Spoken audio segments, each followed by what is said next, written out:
Trust Factor with Rob Greenlee focuses on all aspects to building human trust in online communications. Only on Trust Factor Episode 5, Trusting and Being Trusted in Our Interpersonal Relationships, is the topic today with dating and relationship expert and coach, Kimmy Seltzer, who's joining me in my first interview in this series. Hi, my name is Rob Greenlee, and I'm here again in Episode 5 of the podcast. Thank you for joining me. The trust factor in your life is essential, and the lack or abundance of it is profoundly impactful on the quality of your life. So trust is the number one factor in all of our lives today. So it's very important. So thank you. And I hope what you learned today and what you continue to learn in this series will bring you more positive experience in your life and your experience with others. So as we focus on really in this series, the human experience as this world shifts to artificial intelligent experiences, which is going to put more of an emphasis and focus on all of ours ability to find ways to connect with other humans in authentic and real ways. We're also now available, this series is available as an audio podcast on Apple Podcasts. So you can follow the show there and subscribe on YouTube at the 100 TV channel. So go check that out. It's just do a search for 100 TV in YouTube, or just go to, if you want to read more about the 100 TV network, you can go to 100tvnetwork.com. So let's jump into it and get right into our fantastic guest here. I have with me the excellent Kimmy Seltzer, who's going to talk to me about interpersonal trust building relationships. She's an ex-therapist turned dating strategist, coach, podcast host, so right up my alley, and author and nationally recognized speaker. So she hosts 2 shows. One is on hiatus right now, but the Charisma Quotient Show, as well as Dating IRL, which is on hold right now, but I believe there's a couple of episodes up there. Kimmy, thank you for joining me. I appreciate having you here. Thank you. And I love that I'm your first guest. How fun. Yes. In episode 5, I'm charting new territory with this show. So it's awesome. And I'm still going to sprinkle together the solo shows with occasional guests that are relevant to the trust factor topic to try and bring you a little bit deeper insights than maybe even I can bring to the topic. So I don't have the answers to everything. So it's pretty close though, Rob. I try. I've been around long enough to experience a lot of different situations, but bring on experts like Kim. It is really key to giving this show the depth and the scope that it needs to have to really help you and help what you're doing. Kimmy, let's just start off and get to the root here, which is talking about trust. Why don't you share your thought at this point about how important trust is in dating and in relationships from your own experience, and what does that look like? How is it built and how is it expressed? I know that's a mouthful to start out with, but if you can summarize it, I think it'd be really helpful. Oh my God. And I have so many ways to answer it. And yes, there are a lot of layers there. And because the truth is, and you really honed in on what trust means for me, it all really started with my story. Because the thing is, yes, I'm a trained therapist and I've helped people for many years, and trust has always been like a big factor when it comes to communication and relationship and breaking patterns and all of those things. And I had my own story happen to me that completely broke trust in everything that I knew. And I really, from a personal standpoint, had to rebuild that first in myself and then with others to fundamentally understand it. You were on my podcast and we were talking about that. Until you understand the other side and really have been through it is when you really feel it and see it and hopefully break those patterns. And I don't know if you want me to go into my story. I think it's like an interesting part of our discussion, but to answer your question first, and we can circle back, trust is, I think, the most fundamental thing to have when it comes to building a healthy relationship, quite honestly, because you could have a lot of different things going on that is beneficial in a relationship. Like you could have great sex, you could have compatibility in ways of things that you like to do together. You could even see eye to eye with like money and all the things that are important when it comes to relationships. But all of that is really nothing if you don't have trust. Yeah. And so it's the fundamental like thing that you need in a relationship. And what you and I were talking about too on my podcast is that how intertwined trust is with confidence. Because if you're in a place in your life with a relationship or other things, it's hard to have also that authentic relationship, that trustworthy relationship, and it really can knock down your own confidence in yourself. So Mhm. again, there's so many layers to this Oh, thing. yeah. So yeah, I don't know where you want to go with it, but there's a lot of twists and turns in this.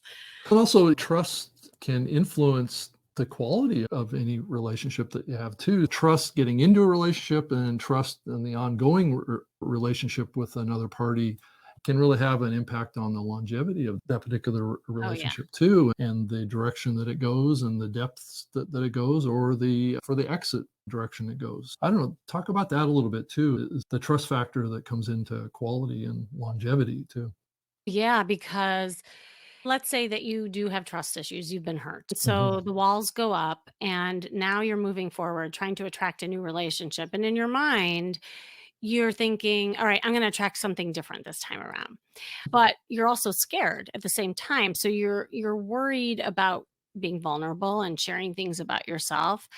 And so the very thing that you're hoping to have, you're also fearing.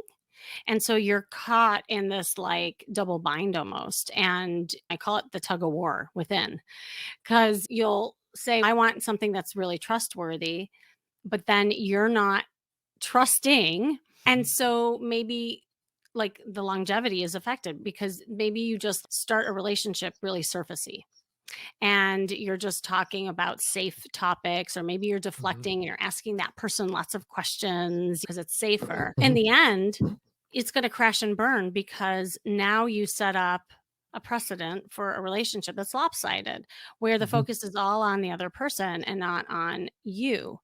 And so those can Yeah. crash and burn, right?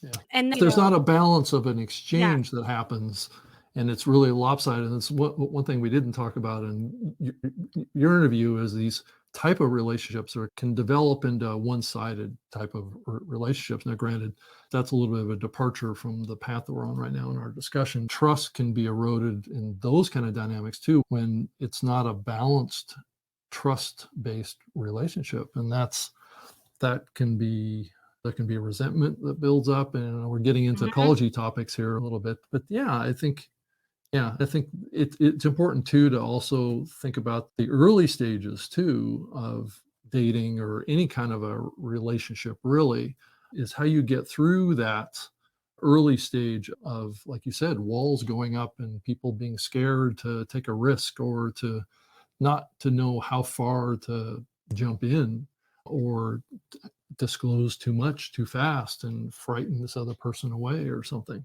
Oh my gosh, yeah, and it shows up in ways that sometimes you don't even realize. I do these dating retreat programs, and one of the classes that I have is getting over your dating fears, and there's 5 top dating fears, and like one is fear of rejection and the other one is fear of abandonment. We all have these like core fears that Mhm. also correlate with the trust, right? But then Right. when we have a relationship that makes that fear true, it just again adds to that fear and the Right. quality of the relationship. I have people come to me all the time. All I see are unavailable, emotionally unavailable men.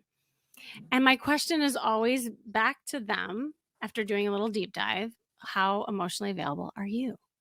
And what is let's talk about this. What is an emotionally unavailable person, right? Is this Mhm. just a person that just can't trust anything? How far down that rabbit hole does that go if a person just feels that way?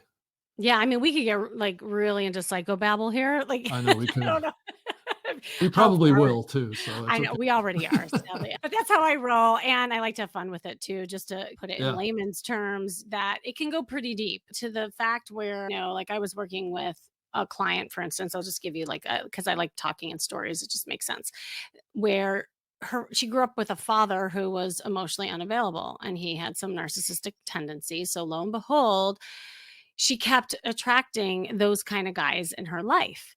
Now, How does that happen? How do you keep right. attracting that? Is it because that's what you're looking for? Those kind of characteristics? How does this? Well, okay, I'm going to use a psychological term on you, Right. just one. Oh, oh, Maybe there'll be two in here.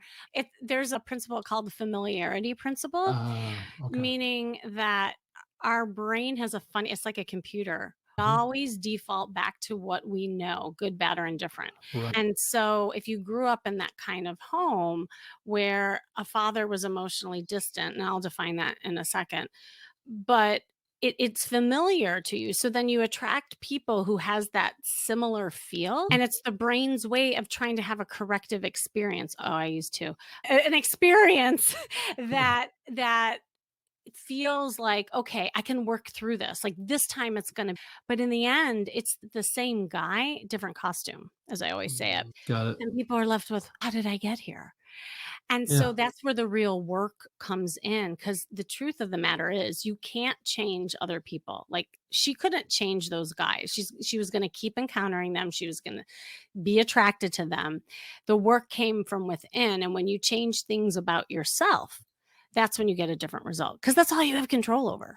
It's such a, I've heard it said so many times that people attract what they're familiar with based on how they were raised. Especially women, they tend to attract to other guys that are familiar to them based on maybe what they experienced with their father or something like that. And if they had a good relationship with their father, I guess it could be bad too, but that's what they tend to gravitate toward. I've always been fascinated by how does a person find that? Most relationships start from a two-person being attracted to each other. So there must be characteristics of that that bring people together, that those are commonalities in interest. It's just fascinating to me that people will gravitate towards relationships with people that have proven to be bad kind of connections for them in the past, but they keep going back to them over and over again.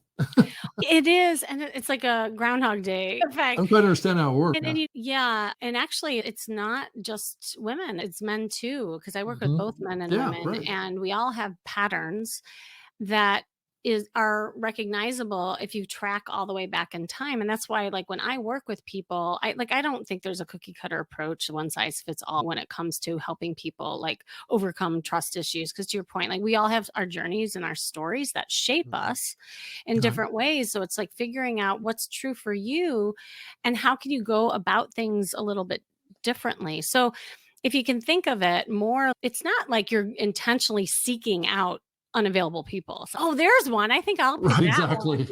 You know? That's the dysfunctional guy that I was looking for. Right. Yes. Oh, where have you been? I've been searching high and dry for you. Here you are. Right. No, I mean everyone goes in with good intentions, but when I work with people, I do something called data dating, and they have to collect certain data on people Mhm. as they're dating without getting attached or into a relationship, so they can really keep their eye on the ball of certain patterns that they're getting attracted to. Because it starts from the minute you say hello. It's so interesting because I always say if you want to change the story, you have to go back to the script and change the beginning of the story.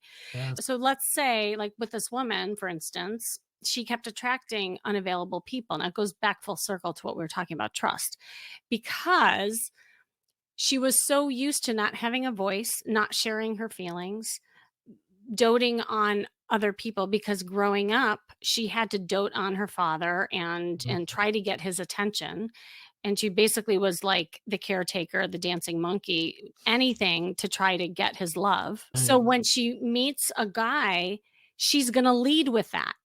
Right? Mhm. She's going to lead with paying attention to him, making him feel good, not expressing what she needs, not setting boundaries. So we had to reverse engineer that. We said, what if you showed up as queen bee and you demanded more for yourself and you express your needs and desires, and then you get to see if he responds to that? And Mhm. she's like, that was like so foreign to her, but that's exactly why she kept finding herself with these guys. So that's why I'm saying, like, when we talk about trust, it's like that chicken and egg thing, like which comes first? Is it you not trusting or the other person not trusting you? It's both, because we're Yeah. setting up dynamics. And so all you can do is shift some things and first understand where the trust issues come from and put strategies in place to override them. It really is like a computer. And that's why Oh nowadays I boy. call myself an authentic dating strategist more than a coach, more than a therapist, because I just believe as we get older, we just need strategies to override bad habits. So you're becoming a human artificial intelligent I am. coach? Is that what this is? I'm much more fun, I shall say, than Right, an right. I situation. No, I think also we're just Yeah. really smart and savvy these Mhm. days. I think a lot of people have done work on themselves and they're just ready for the action step. I have a lot of people Yeah. come to me and say, "Oh, I've been through therapy and I've done the work." I'm like, "Intellectually you have, but Right. have you put it into action?" Have you done Right? anything with Like, it? Right, yeah. yeah. Yeah. Yeah, because I think it's an interesting question, what are the practical steps that a person can take to foster trust with others? But it's like you've Mhm. expressed here, it's just so complicated. It's where do we start sometimes? Because everybody, I know myself, I have baggage from my past and my bias for what I like, but I also have been able to step back from this and say, I want a different outcome, or I want a different Yeah. kind of life, and I want to do something, experience something different than what maybe I've had in the past based on my experience, right? So Mhm. maybe these little things that we experience in our life kind of shape a new direction that we go. But fundamentally, it's all based on fostering trust in the world around us. We're all really, I think, naked to the world when it comes right down to it. I think a lot of us try to hide and shield ourselves from reality, but success doesn't come from that. No, and also that's why I feel like we're all feeling isolated too more, to be Right. honest, because 'cause we're all Well, that's so what the world fearful. wants, is all of us isolated, right? That's another topic, Doing right? Zoom calls. Yes, yes, the 2D format, rather than the Right. personal connection. And I think that in itself feeds the distrust Yeah. because the more we get used to being isolated, the scarier it is to then try to connect and open ourselves up for whatever that is that we fear. A lot of people Um, get out of practice at doing it too. yes. I know during the pandemic, I locked away in my home for 3 years. It didn't exactly foster my skills for interpersonal relationships short of doing Zoom calls My or God. Yeah. podcasts, right? I got a little rusty too. That's why I've been excited about getting back out at events again, was to be able to keep working on those skills. Oh, So, but that's the name of the game. Like it all boils down to action, practice, repetition, consistency. Because you asked, what are the steps? For yeah. each person, that's going to look differently. But I think the universal things that you can do is number one, start small. Because I Mhm. think that can also be really overwhelming. Like when someone says to you, "Oh, just be more confident, just trust, just trust." It's like, what does that mean? If I could do that, I would do that on my own.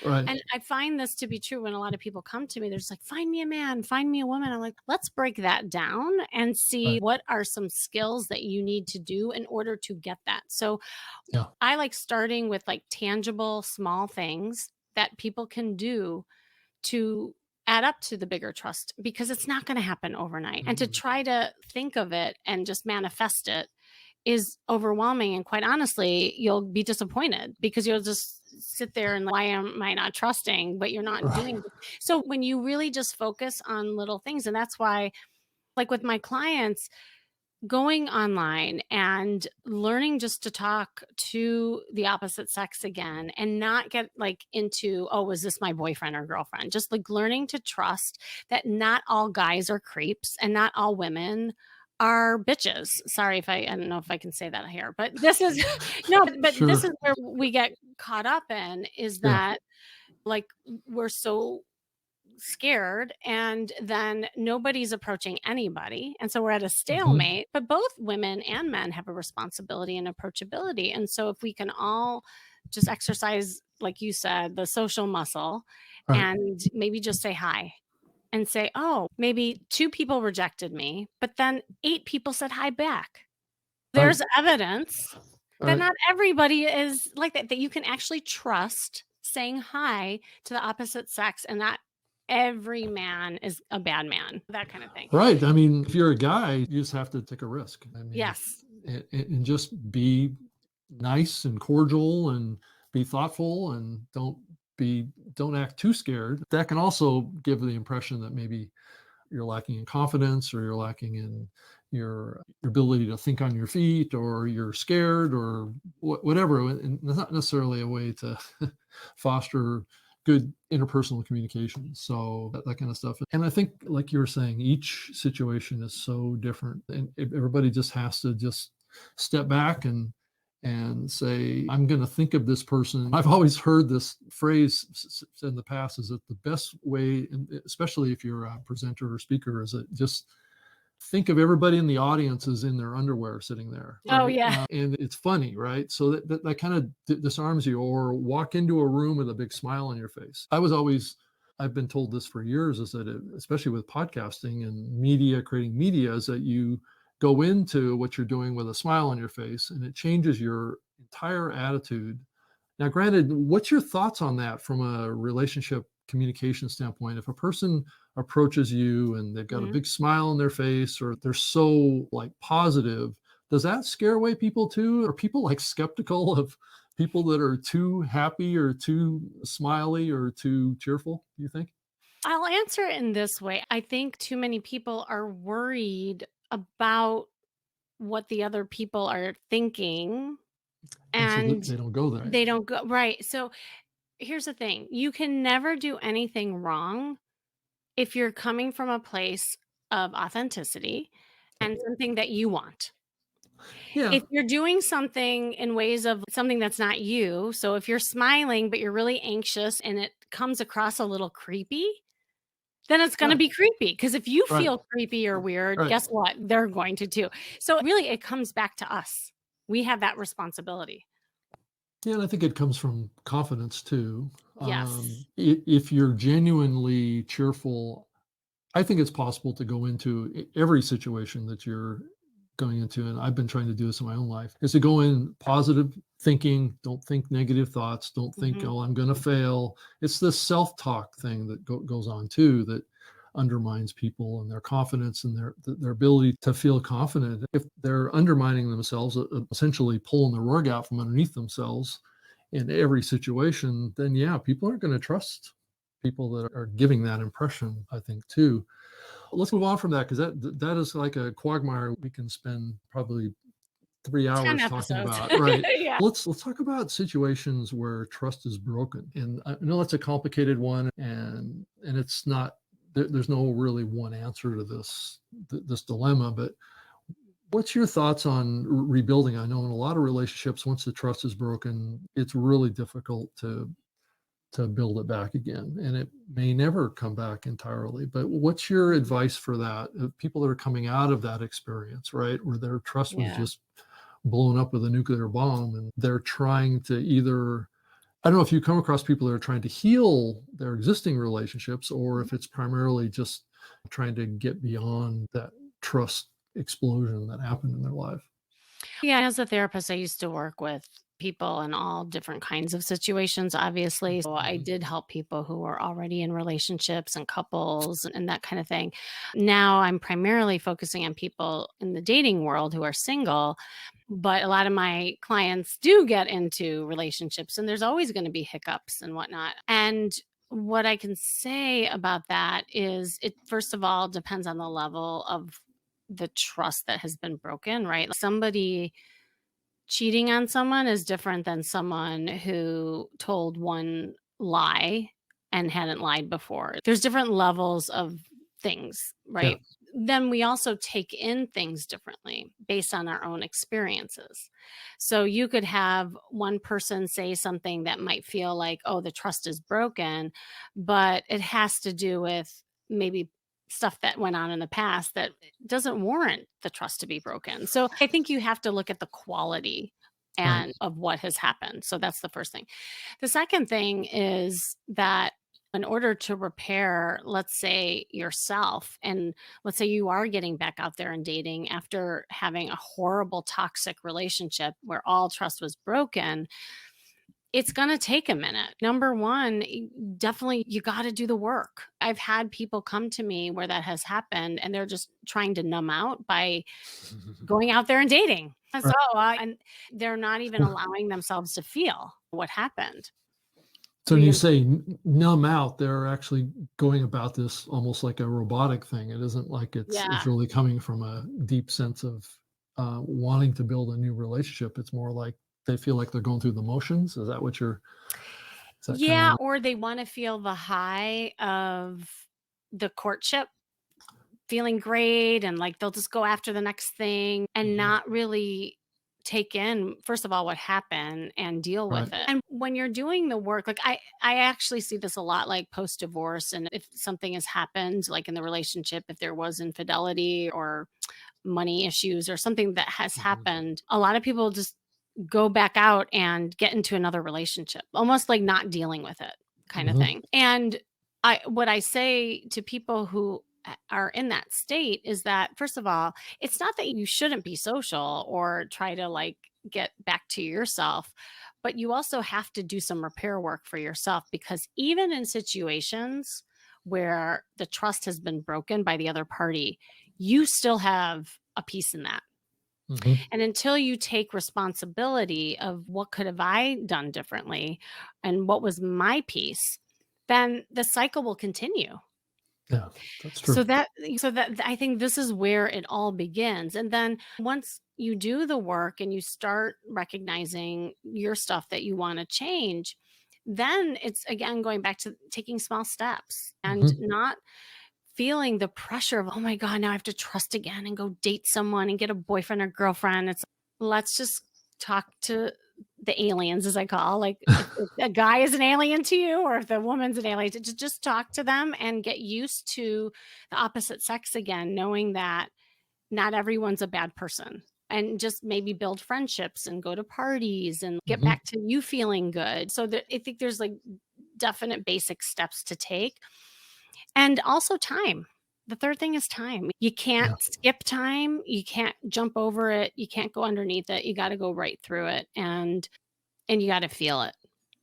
You got to feel it and allow yourself to do that. And as time goes on, there's certain time periods where healing is there. And I always say, and this, a therapist, it's not just me, but a lot of therapists say this, that when you finally feel that you get to the place of neutrality, meaning you don't have that anger towards that person anymore, or that desire to go back or win them back, when you can just look at them or not have any contact with them and just be in that neutral state, you've healed. You've healed from that. That's interesting. Yeah. Yeah. And that can take a variety of different time spans, right? Each person is different on that. But I wanted to change gears a little bit here really quick and just ask you, what are some of the red flags that you think exist in the dating apps that are out there today that if you're a woman or a guy, you should be looking out for or looking for in a dating app if you're trying to connect with people? And that's a trust situation too. Oh, yeah. Yeah, especially online. So many people are sick of it. And a lot of it came from the pandemic because that's all we could do to meet people. Yeah. The reality is there are a lot of scammers. There just are. Like, we can't get around that, just as they are in real life. There's scammers in real life. And we were talking about this on my podcast. It's a larger concentrated amount of people who have access to other people. So you're going to just see it more.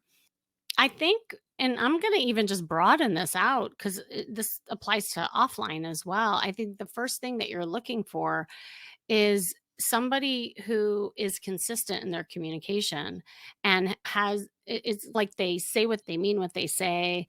You're having exchanges that feel fluid. There's a pacing that goes on that feels really safe. I think that would be another thing to look for. So when you say pacing, what does that look like?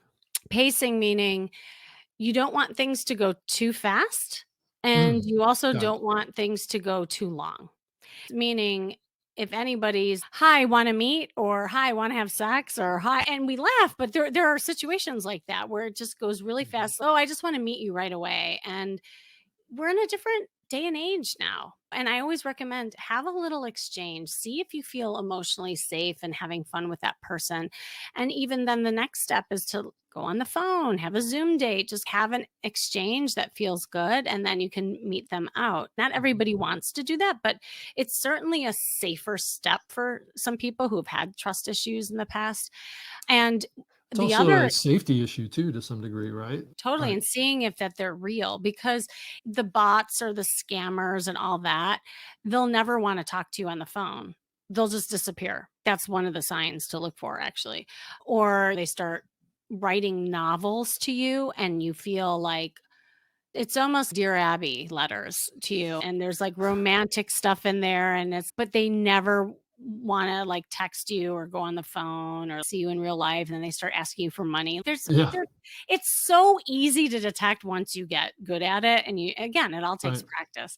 But the other pacing thing, like, I had a woman who she never dated before, and she was in her 40s. Like, it was really we were starting from scratch, and she finally was getting dates. We fixed her profile. She was looking great. Part of it was just her image. I'm an image consultant too. So I do work with people and their clothes and how they look and how they market themselves. Mhm. And she was finally getting traction. But then it was going the other extreme where these guys were just writing her and never asking her out.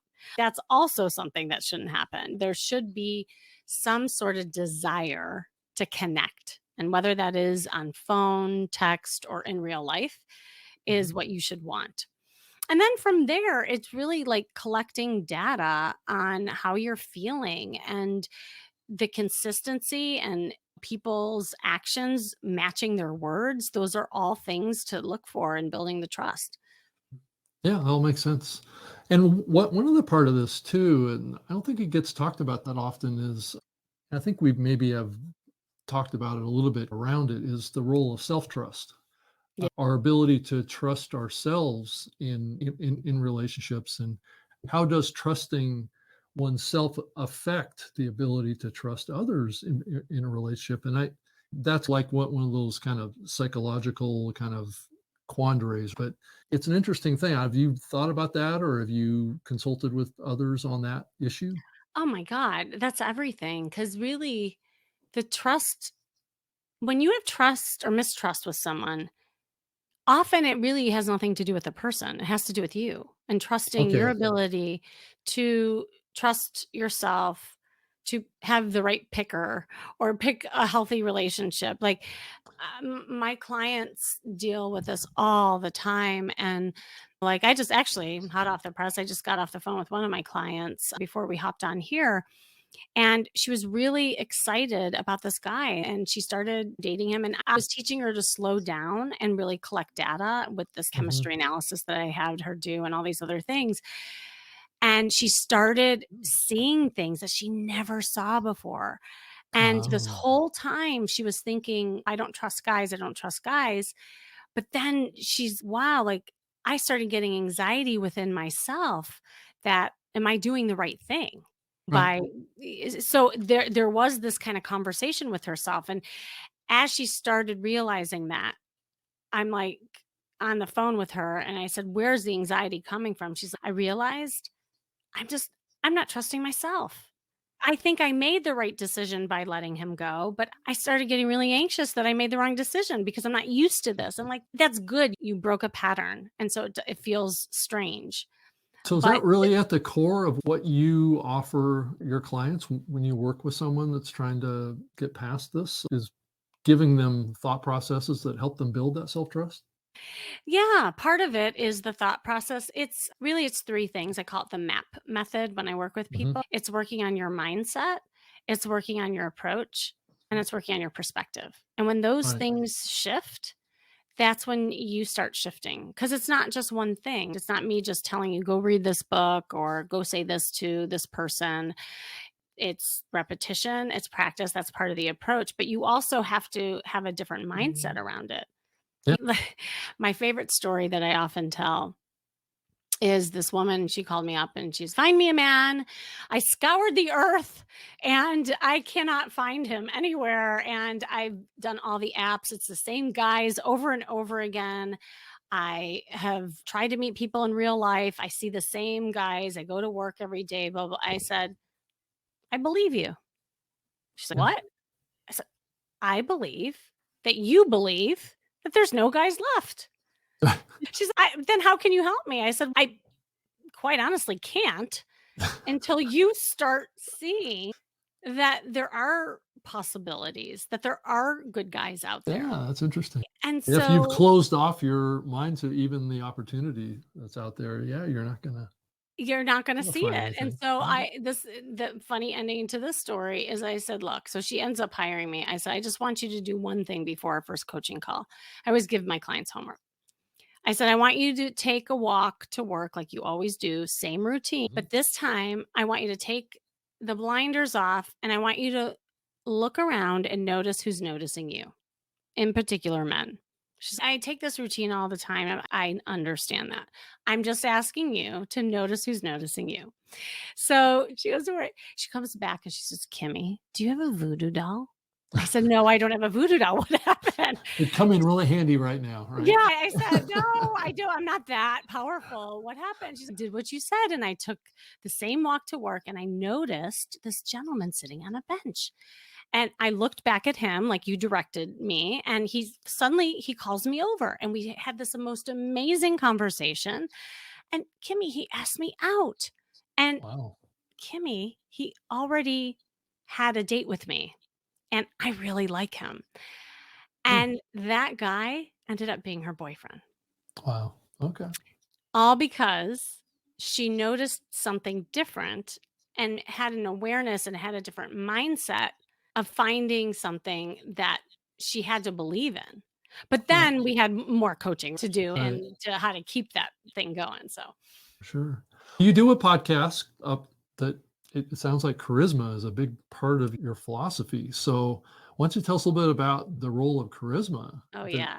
it plays in creating trust and connection with others? What is charisma? Is that kind of a derivative of what I was talking about, walking into the room with a smile on your face and being positive and being genuine as well? Or is there some other factor of charisma that I'm not thinking about? Yeah, I love charisma. When I was thinking about the name of my podcast and even just what I do with people, I figured out it really is about charisma. Because what charisma is, and this is just what research has shown, that it's a learned behavior, interestingly. And what I love about that is that means I can teach it. And I have. I've taught an 85-year-old woman to be charismatic and pick up a guy at a bar all the way down to a 20-year-old. It doesn't it doesn't matter how old you are, where you are in life. And charisma, how I define it, is a magnetism that just draws people to you. Mhm. That there's a playfulness, there's a presence that you exude. And when you have that charisma, that energy, it does allow people to trust you because it's an inviting type of energy that shows that you're happy, you're Mhm. relaxed, you're playful. And guess what characteristics that's similar to? Kids. Right. It's true. We all Yeah. trust kids. I always say, Yeah. if you look at kids who are like 4 or 5 years old, they haven't developed filters yet. They don't care if Johnny sees Betsy in a playground. He doesn't say, "Oh, I shouldn't go over there. I shouldn't I know I shouldn't bother her." No. He just goes up in a charismatic way and says, "Hi, what are you doing? Can I play?" They're naturally trusting people because Yeah. nothing has happened to them yet. That's true. If They're think they're about that. they're at the early stages where they're And they not haven't developed not filters. tarnished. Right. They Yeah. haven't developed filters. So they're very just this kind of blank slate that's just open and inviting. And that's why I do think the charisma can be really just a space where you can invite people in. Now, it can be done in a manipulative way too, you What's know? that was the next question I was Yeah. gonna ask was, how do you do that in an authentic way if a person isn't naturally charismatic? How does a person become magically charismatic? Yeah, I have a formula that I teach people. A lot of people don't realize this. Charisma Quotient is the formula that I use with all my clients, and that's why it's Mhm. the name of my podcast. So there's three pillars in the Charisma Quotient. Number one is what I call style intelligence, meaning how we market ourselves. Because I'm an image consultant, I do believe that you also elicit trust from how Mhm. you show up in your clothes, your body language, your first impressions, your sex appeal. That all tells a story about who you are. And in an authentic way, it's really putting out your best, like your best Mhm. self forward. Because at the end of the day, and I can safely say this as a therapist, you could do the inside job till the cows come home. And believe me, the inside job is really important. But Right. If you're not marketing yourself, then love might pass you by, opportunities might pass you by. So once you build that confidence of putting yourself out there, it's like direct feedback that you get from other people. So image is a powerful, this could be a whole other episode, obviously, a powerful thing. So I Yeah. look at that. The second pillar is emotional intelligence. And obviously, we all know that buzzword, but it's how we express ourselves. It is authenticity, it is vulnerability, Mhm. it's setting boundaries, it's allowing people to know how we feel, but coming from a place of what we want, not what others want. Right. So that's a big piece. That's Third key. pillar, yeah, key. Third piece is social intelligence. That's how we manage interpersonal communication and relationships. And yes, that includes flirting. So flirting is a Right. big part of my business. As I do flirt workshops all the time, and people are like, "Oh, that's so like flighty and superficial." No, I think flirting is part of charisma. It Yeah, is I an can totally appeal. see how that would be the case. It totally Yes. makes sense. Yeah. I mean, So, because it creates a playful atmosphere if that's what it is, right? right, Flirting is right. being a little playful and not taking yourself so seriously. Exactly, exactly. Because when you don't take yourself so seriously, and again, you just come from the place of being present, what you want, it builds the trust factor. It really does. I mean, Great. Yeah. Yeah. if that wasn't a button, I don't know what the Where did what's that the name name of of that our podcast. podcast come from? Yeah. I think Yeah. you should have a podcast on that name. Called Trust Factor, right? Yes. But yeah, I agree with you 100%. But what should what are the kind of the top things that somebody should look for in a potential partner as they assess them? Are they this charisma thing is one part of that. Obviously, once you get past the charisma part, there's an interest in substance, right? Yeah. What are some of the characteristic behaviors of starting to unlock those characteristics that get beyond the flirting? So are you talking about in direct relation to trustability? You're Yeah, I think yeah, and that's the early stage of yeah, can I trust to go a little further with this yeah. person? Can I take the next step? Can I go on a date? Can I those kind of practices? What are the kind of the behaviors that you should be looking for? Yeah, when I've indicated I do this kinda like data collection, data dating in the Hmm. beginning, and there's certain systems that I have people put in place. I have this chemistry analysis that I have them Right. do. We do like negotiables and non-negotiables to really take a look at what are the characteristics that are negotiable in a relationship and what are the ones that are just like non-negotiable. And that's really important. It's also looking at how you feel when you're with them, right? And so there's all these things that you look at when it comes to the trust factor, and especially if you have trust issues, there are definite like key behaviors that you'll see when someone is not trustworthy, you know? And one of the things I said is, do they mean what they say and say what they mean? Do their actions and words match? Because a lot of people, especially in the first stage, they if they are like players or they are people who maybe use charisma in a not so good way, which can happen, a manipulative way, then your vision almost gets clouded because you're getting caught up in that excitement of it. And they'll talk a good game, yet their actions don't follow. That's why it's really important to have consistency with dates and just, like, keeping your eye on certain things rather than getting caught up in the, like, physicality of it, which All right. often can happen, the drug, Yeah. Sure. like, in that infatuation stage. The second thing is I would also, like, look at how that person treats other people, like, That's a when good point. you're on a date, do they treat the waiter and waitresses kind? Do they show interest in other people and Mhm. care if they see a kid or a puppy? Like, how do they react to it? Like, notice just how they treat other people.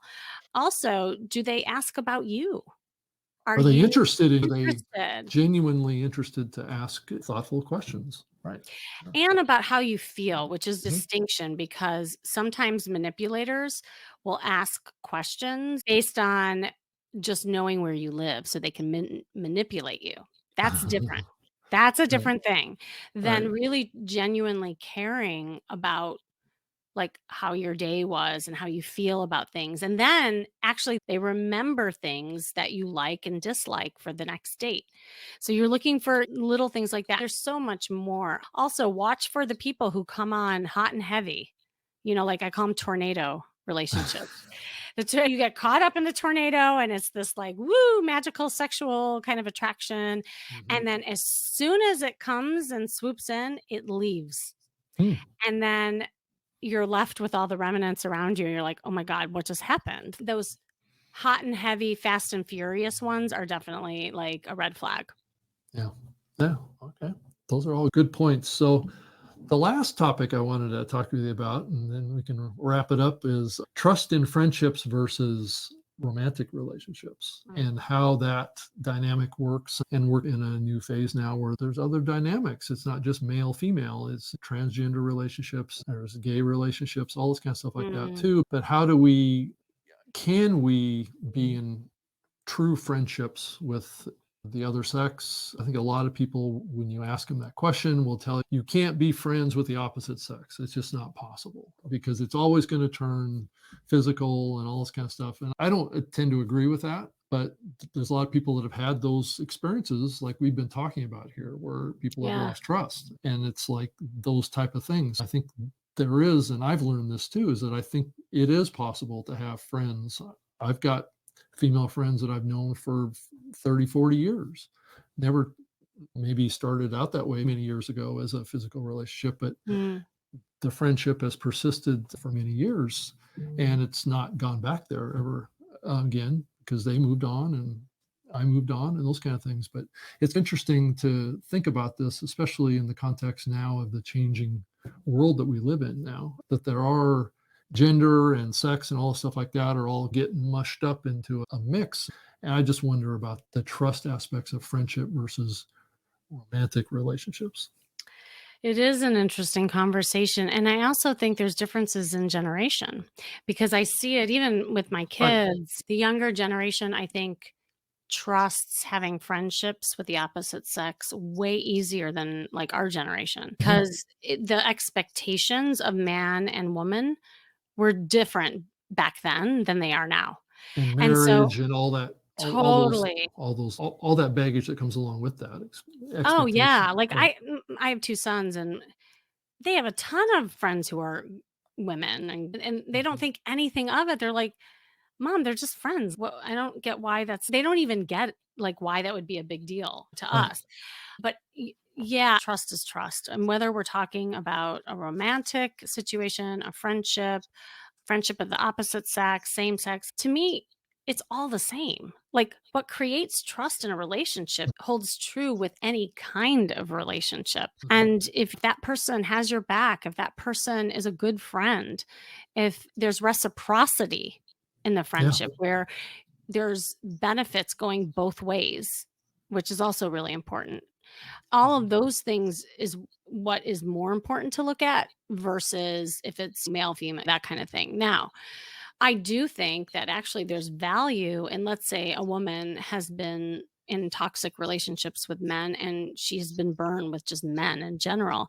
I actually think it's a benefit to be friends with men to show that there are good men and that there are men that she can trust. And maybe having just a friendship first would be an important step for her rather than jumping into another relationship. So again, it's different for everybody and everybody's journey, but in the end game is the same. Yeah. Yeah. It's interesting that, especially now with people being able to connect electronically on a global scale, Yeah. there can be friendships that happen with people that are 6,000-7,000 miles away from each other and still be able to communicate and be in touch. And that's created a whole different kind of dynamic in relationships and friendships, as well as just the accessibility. Yeah. Because when I was growing up, your expectations of relationships were like in your local area, like within maybe a 5-minute walking Right. range was basically the parameter that you had to work with because there wasn't electronic communication. And now we have these tools that give us connections with. I do more calls with people outside of the United States now than I do in the United States. So it's opened up the world, but it's also created a different dynamic around relationships, I think. Oh, it definitely has. And I think this is also a good topic to end on is that no matter what, as you point out in your podcast all the time about how communication is such an important factor in trust, that there's so many different forms of communication that in itself can break down communication. There's some people who like to text. There's some people who like the phone. There's some people who like the Zoom. And I think being aware of how people want to be communicated with is really important in building a relationship. And there's so Right? many ways now, right? I mean, there's Yeah. FaceTime, there's instant messaging, there's all sorts of these different apps that people are getting involved in that are or communication app, not so much dating apps. Facebook and Twitter and all Yes. those all have messaging capability too. So you're just getting bombarded with people coming in from their preferred communication platform. And the way people receive those different messages, like gone are the days where you just pick up the phone and call. Like it's almost now intrusive to do that. Like Right. people will be like, Call, a why are you phone calling call? me? Yeah, Right. what's wrong? Why are you calling me? And so it's like an etiquette thing too. But look at that dynamic in itself. What if someone just really missed a person and they just pick up the phone and call? And then that other person's like, why are you calling me? Now there's this weirdness but in the relationship. So even that is important.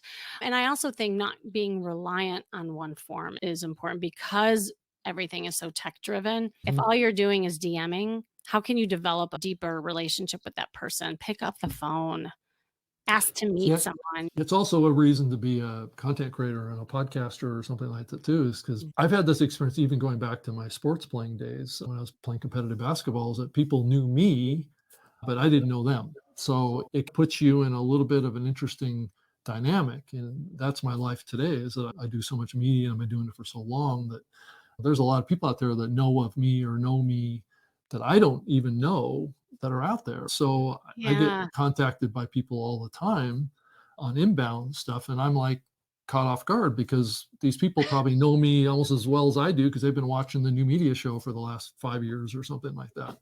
But I don't even know anything about this person. And so I think being able to communicate like that can put you a little bit at an advantage, but it can also put you at a little bit of a risk too. True. That all these people know about you, and some of them may be fraudsters. So you just don't want to do it, Who do you trust? wanting to hurt you Yeah. somehow.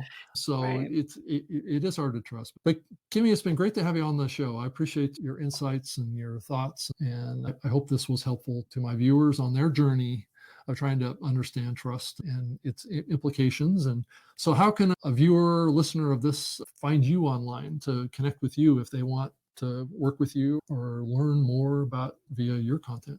Yeah, first of all, thank you for having me. I'm honored to be one of your first guest or your first guest actually. And yeah, something kind of fun since we're talking about trust. If you're single and you want to know what kind of dater you are, I have a dating diagnosis quiz that actually goes into different characteristics of you as a dater.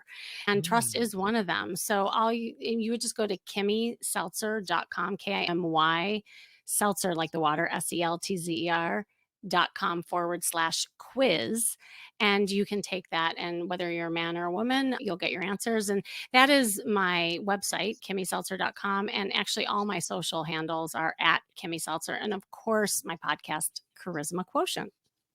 Yeah, it's great. Thank you so much. And I can be found on Twitter at Rob Greenlee, and also on LinkedIn and Facebook and all of the social platforms. Or you can send me an email, rob.greenlee@gmail.com. I'd love to hear from you and get your feedback on these topics and what we cover in this program. And we'll cover it in the next episode, because my next episode is going to be a solo cast. So I'm going to talk about all your feedback that I've gotten and answer all your questions. And because a lot of the great topics come from you, and I appreciate you contributing to the show. And so this is episode 5. So come back and join me for episode 6. And look for me on 100 TV Network. On Mondays is when I usually put up the next episode of this program. So thank you so much. Kimmy, thanks Thank a bunch. you. Okay, thank you very much.